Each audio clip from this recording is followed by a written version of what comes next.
2026 विधानसभा चुनाव बंगाल के द्वार पे खड़ा है। ऐसे में हर नेता कुछ न कुछ कमिटमेंट दे रहे हैं।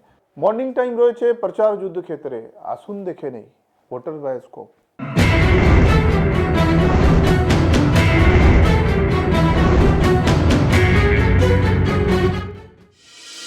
রাত থেকেই ঝড় বৃষ্টি ও প্রাকৃতিক দুর্যোগ, তবে সেসব উপেক্ষা করেই ঈদ উল ফিতরের নামাজে যোগ দিলেন কলকাতার মেয়র ও বন্দর কেন্দ্রের তৃণমূল কংগ্রেস প্রার্থী ফিরহাদ হাকিম।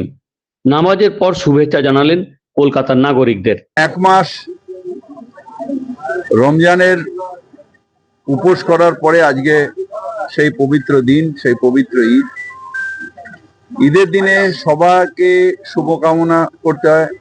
আল্লাহর কাছে আমরা নামাজের পরে সেই দোয়াই চাইলাম যাতে আমাদের দেশের শান্তি সুরক্ষা থাকে, যাতে আমাদের মনের মধ্যে বিদ্বেষ না থাকে, মনের মধ্যে কারোর পাপ না থাকে, যাতে আমরা সবাই ভালোভাবে থাকতে পারি, ঐক্যবদ্ধ হয়ে থাকতে পারি।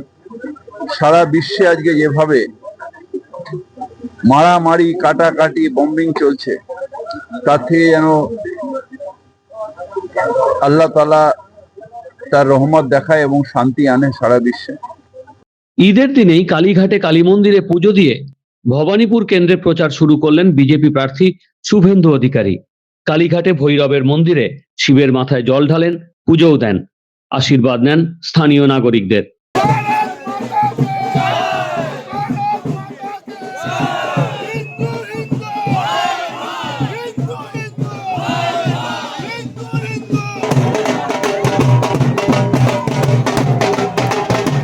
Bureau report, morning time news.